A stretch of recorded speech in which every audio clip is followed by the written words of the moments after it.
Hello, listeners. My name is Charles Scott. The program in which you're about to listen to is called Can We Talk? And I'm here with Charles Scott Jr. How you guys doing today? Well, you know, this weather is a little bit, I don't know how you'd say it. We came in, it was snowing. Before Right. the sun was out, then it was hot, and now it's cold. Now but you it's know snowing. what? This is End New of England. March. Just as, you know, this program is called Can We Talk? We talk about different issues that are constantly changing. So is the weather constantly changing. Exactly, just like the real estate market. And that's what we are going to sort of segue into.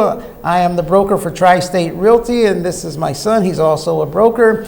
Every week we try to give you informative information about what's happening in the real estate market. If you're looking out there to rent a house or rent an apartment or buy a house, we are like a father-son team. We're the go-to source, definitely. And hopefully we can make your journey or make your search a little bit easier than it was before. Exactly. You talked to us or had this conversation with us. A lot of things are happening, right? A lot of changes in the market right now. A lot of things are going on. Just like the weather's constantly changing, so now you see not only in the economy, but you know they say that things such as housing affect all of our lives. Everything. One of the things that they talk about is that the greater part of your money that you earn goes towards housing.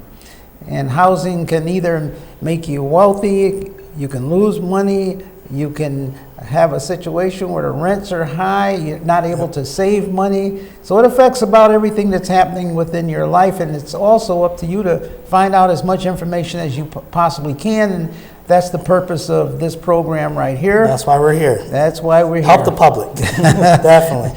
This program actually is co-produced with Eldridge Gloria Brown. She's not here today, but we want to give a shout out to her.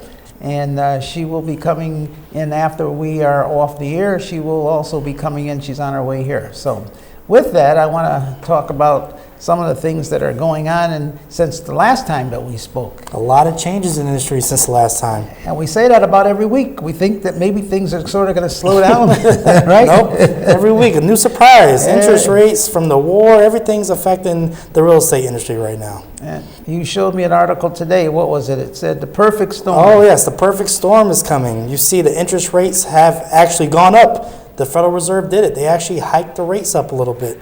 And that's going to affect a lot of people's buying power. They're going to be qualified for less now. The house that, you know, you were qualified last year, $300,000, but the rates going up, you could be qualified for $250,000. And that kind of like, you know, puts a little stress on you. You know, you say, oh, I should have bought the house last year that I went in, but now you see what's happening. The longer you wait, it has consequences.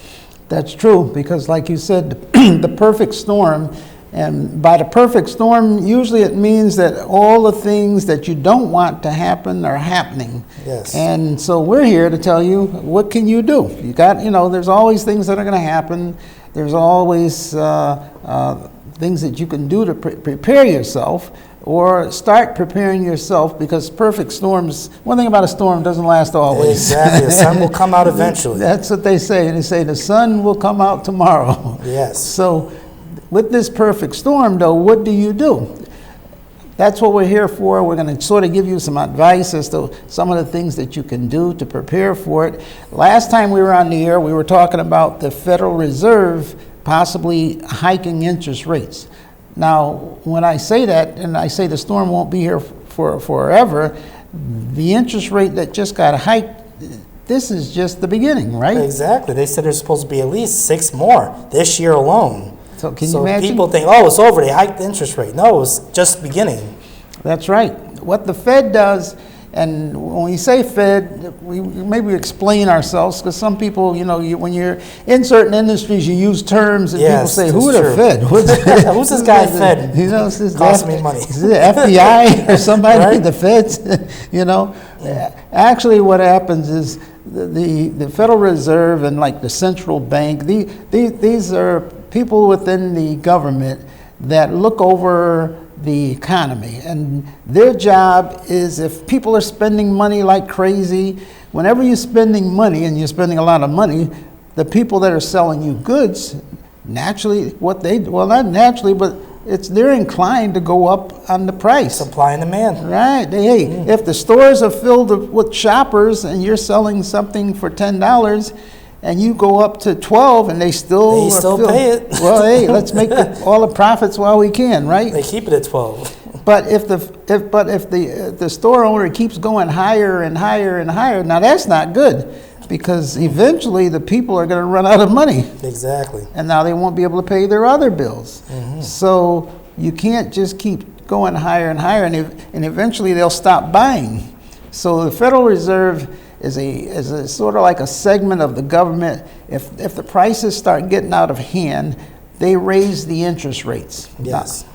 Now you might say, well, how does that stop everything? Well, remember that store owner. Most stores and most big stores, they borrow money to buy goods to sell to you. So if they go and they borrow money and they pay, let's say, 2% for that money, and the Federal Reserve turns around and goes up to 3 and 4 and 5 for them to borrow that money, then they say, oh, that's a lot of money. I'm not going to borrow that money, so therefore I'm not going to have as many goods to sell. And by going up on the interest rates, then what happens also is that the people start cutting down on what they're buying.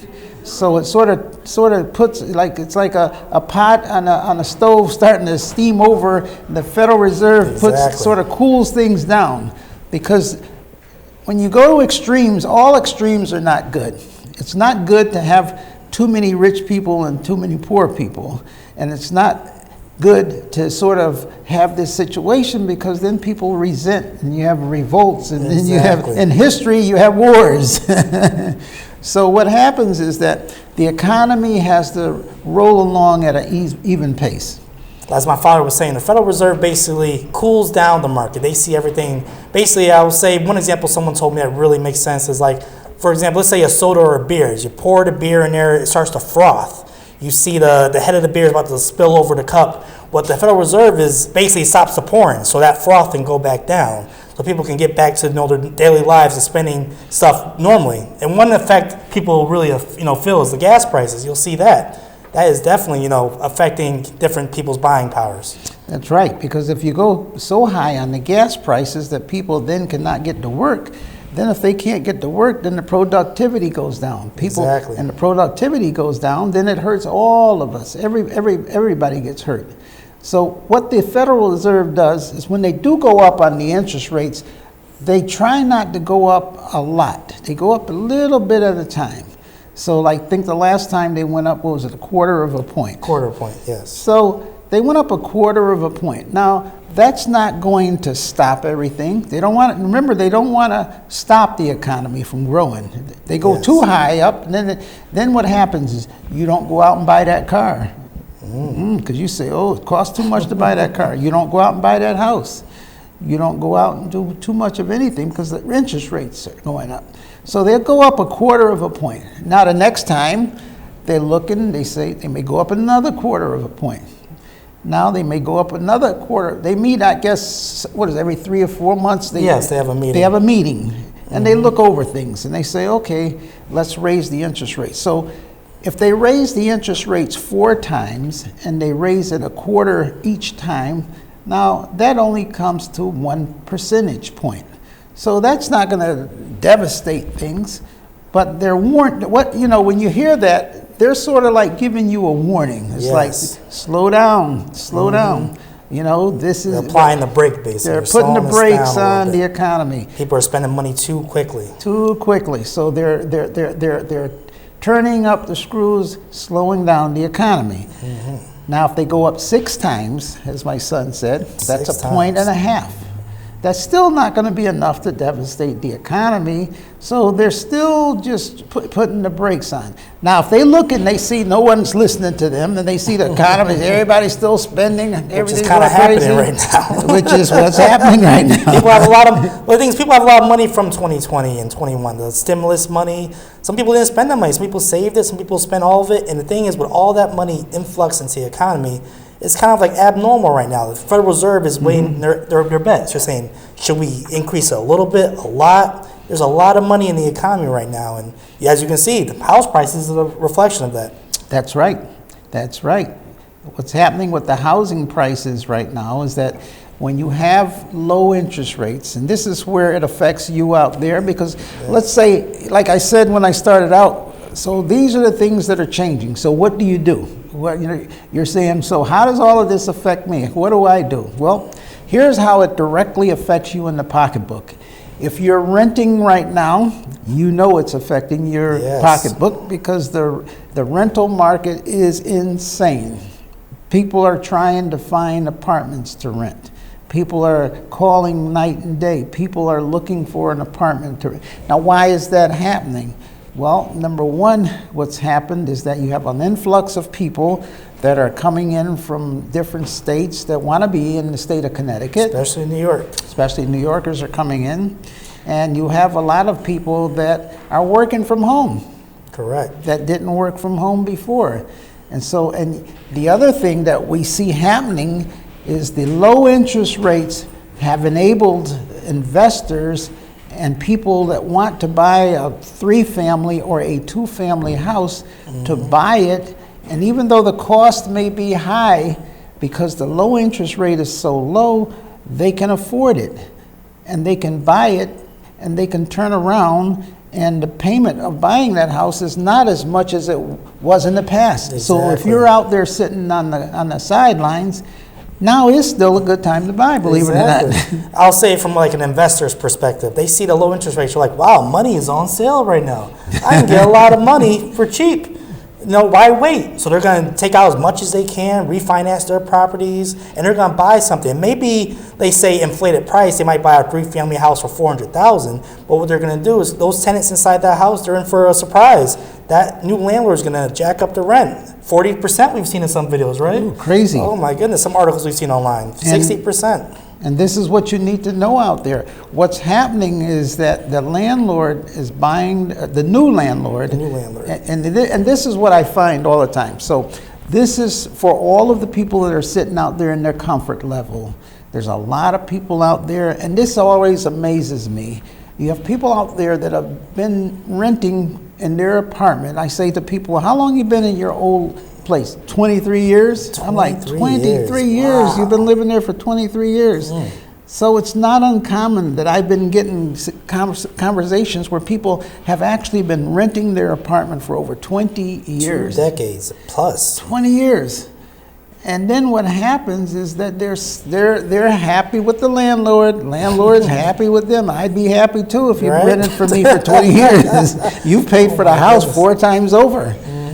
Now, what happens is I say to them, what are you going to do if the landlord sells the house? Oh, he's not selling the house. Never sell. He's a good landlord. He's a good landlord. But guess what? He bought it way 20 years ago for $50,000. Now someone comes in, they offer him $350,000 or $400,000. We're seeing 400 a lot now. 400. $400,000. Now that landlord is saying, hey, I'm in my 70s right now. I'm not going to be around for another 30 years at age 100 being a landlord. Exactly. It's only, and the house is paid for. I want to retire. I want to move down south. I want to move to a warmer climate. I want to enjoy my life and all the work that I put into shoveling the snow, fixing the bathroom, toilets, mice, clogged up the toilet, landlord duties. dealing with the landlord. I'm tired, so I'm selling the house. So now here comes the buyer from another city or whatever it may be. Interest rates are low, so the new buyer can buy the house. Maybe the mortgage is, let's say, $2,000 or $2,500 a month, whatever it may be. And the new landlord is saying, well, hey, the tenant's paying me $1,500 a month. They've been here 20 years. So if the mortgage is going to be $2,500 with everything, that tenant's going to give me $1,500. So for $1,000, I'm going to buy the house, and that's all that's coming out of my pocket. And not only that, if the tenant stays another 20 years, they'll pay for that too. Exactly. Good tenant. And so now all of a sudden the tenant gets the letter in the mail. There's a letter. We're selling the house, and the new landlord is going to be X, whoever it may be. So the tenant has 2 choices now. because the new landlord is going to say, I'm going up on the rent. It's not 15, it's 1,800 a month. He may say, well, I can get more money. And if they decide to move, so be it. I'll get somebody else coming in willing to pay more money. The demand is there. This time it's different. The thing is, these landlords actually, they can be kind of picky. They can say, I want a perfect credit score. I want the person to be on the job for 10 years. I want no pets, and they can actually, they can be kind of like choosy, because the demand for rents right now is actually, it's crazy. It's insane. It's insane. So now this new landlord comes in, and the new landlord has to charge more rent than the old landlord, because look at it this way. The old landlord has no mortgage. So if you give him $700, he could still make it. The new landlord's paying $400,000. The new landlord got to pay out $400,000, $350,000, $400,000. Exactly. So the new landlord has to charge more to make the numbers work. So therefore, the rent goes up. Now that tenant that's out there, been in this apartment for 20 years, all of a sudden is frantic and saying, oh, I got to find a place to move. Now, what happens is you got to realize, and this is for all the people, like I said, that are sitting out there and you're thinking about maybe buying a house, but I'm just giving you some information as to what's happening in the real world out here. Now the tenant automatically, let's say, calls us or calls you. I get those calls every day. The landlord sold the house. I need somewhere to go. The thing is, like, they're very frantic. They're in a desperate situation, and I can take their application. And I try to find them something. But the thing is, their mindset is still 20 years ago. They're saying, there you go. A 3-bedroom for $1,700. I might as well buy a house. That's what they tell me. And I say, you're right. And you're right. You might as well buy a house. But guess what? If you're just sitting there renting and you're not preparing yourself to buy the house, then you're caught off guard. That's what we're trying to tell you, and that's why we are here saying we want to help you by enlightening you as to what you need to do to get ready. And you need to get ready like now, like yesterday. Like yesterday. Exactly, but before the next hike. but it's not too late. You have to start doing something, because things are not going to change. And for those that say, well, things are going to go back to the way that they were, that's not going to happen, because, and I'll tell you why, rather than just making that statement. Number one, the cost of materials is so high right now. If you went out and even found some land to begin with, remember, land is not something that we make. It can't manufacture. God put so much land out there, and that's it. So therefore, if the houses are built on all the land that's available within the area, what do? You have to deal with what you got. So now the land has been saturated with houses, and the cost of lumber is up. The cost of materials is up. The cost of labor is up. Appliances, supply chain. It's hard to get fridges. You see some houses we see on the website, on our realtor website, houses, ready to go, but there's no fridge, no stove. Those are on the way, as they say. They're out in the ocean. Yes. In the supply chain. One of those boats. On one of the boats. And when they get here, the appliance companies and stores are sitting on the pier just waiting to grab it. That's mine. That's mine. Exactly. Oh, give me that one. Give me this one. Even if it's the wrong one. Silver, they want it white. Give me the silver one. Give me a blue one, purple. I don't care. Put it in the house. Anything. So what's happening is that, as you can see, these things are not going to change. So you have to prepare yourself. What do you need to do? You need to, start saving as much money as you possibly can.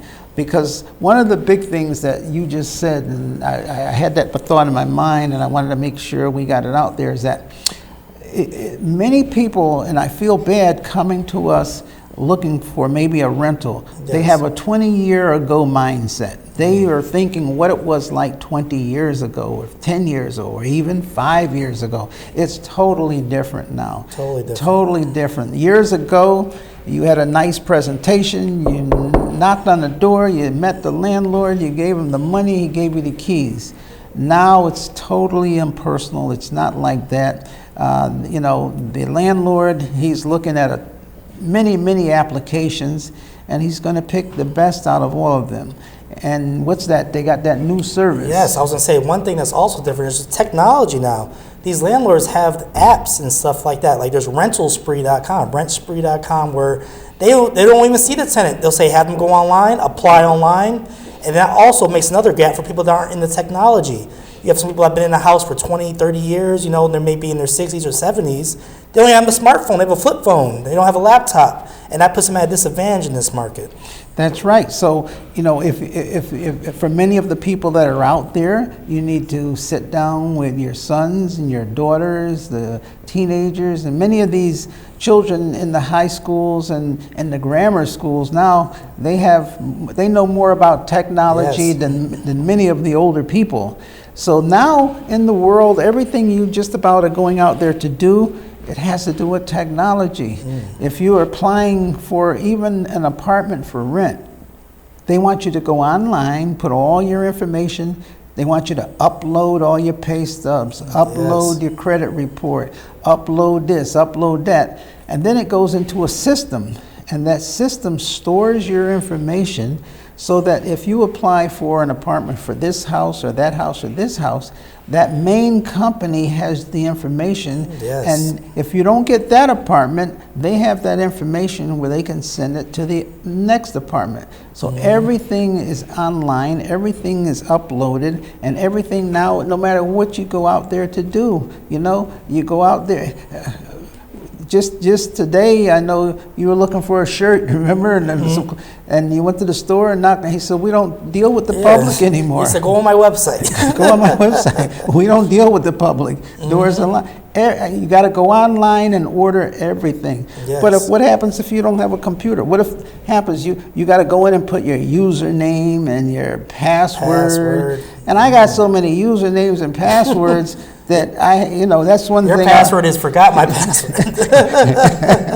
I can say my son has helped me out, and he said, you got 50 different passwords and 50 different. I'm like, well, I got them all written down here and there. And I says, I can't even remember half of them half the time. And every time I go on there, I got to go, where it says, forgot your password. Who was your favorite pet? What school did you go to? I got to put all that information just to get to the first base, to get to the next. And then if I put that in wrong, the computer kicks me out and says, you're locked out. You're locked out. And then I get locked out of everything. So if this occurs to me, imagine what it occurs to the people out there.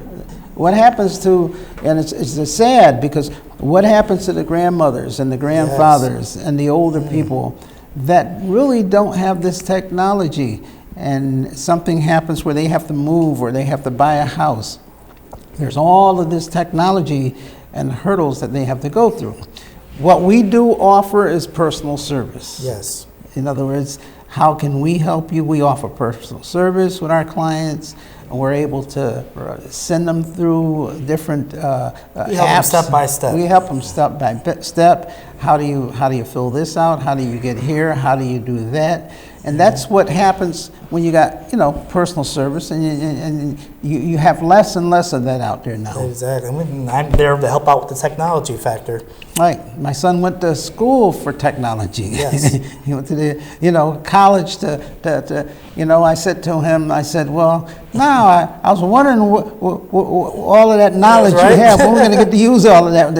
And things went like on a curve. Everything came back to the technology. And what did that was COVID. COVID, they say, sped up the economy like 10 years as far as online ordering and technology. You see Amazon. Amazon's the biggest company right now. You see Jeff Bezos, richest man in the world. And that's all because of COVID. It shut all the stores down. People aren't going to malls. And they're basically forced to go online. And we're seeing that same technology, trend is going into real estate and into the mortgages. Into mortgage. Yes. You can't even apply for a mortgage now without going online. And you go online, you got to put all that information in there. So there's a lot of changes that are occurring. There's more and more technology. What we do foresee for the future, we don't have a little crystal ball, but we see this occurring even more so. The other day, you and I were watching a program where if you got a refrigerator and you got groceries, the new refrigerator, every time you take something out of the refrigerator, it will put the order in for you to the grocery store and tell the grocery store you need another gallon of milk. And what will happen is that when you finished all your grocery shopping and all that, you walk into the grocery store, they got a list of all the things you need because the computer in the refrigerator told the grocery store that you needed these different items. Goes one step further.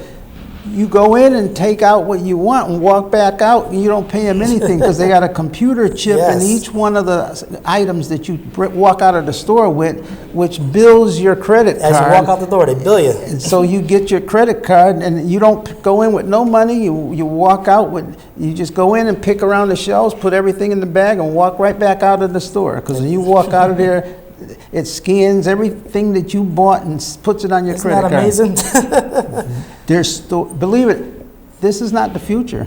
These are stores doing It's it the now. present right now. They're doing it now. Yes. What is it? Some of the Amazon Go's doing it, and the thing is, other stores look at that and say, "Wow, the customer walked in and out, and I got their full grocery list. They were in and out the store.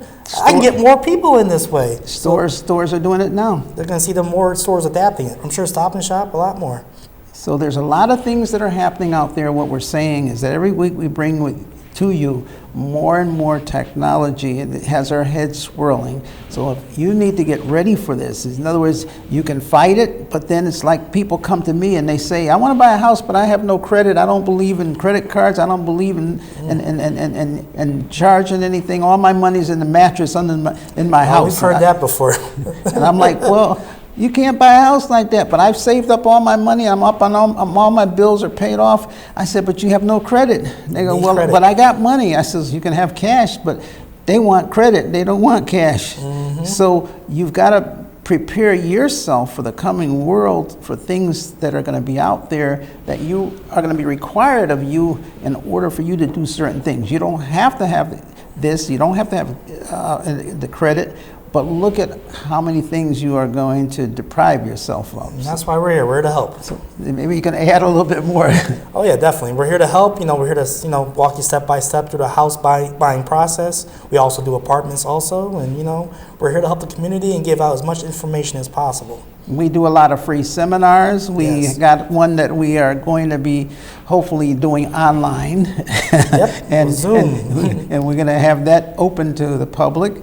And there's no charges for any of these things. What we're giving out is information. We're going to give out free information, and hopefully this will be something that will affect your life. Yes. So with that, closing statements, and again, Charles Scott Sr., Charles Scott Jr. And until next week, and like I said, Eldridge Gloria Brown will be coming on. Yes. And until next week, God bless. Shalom. Amen.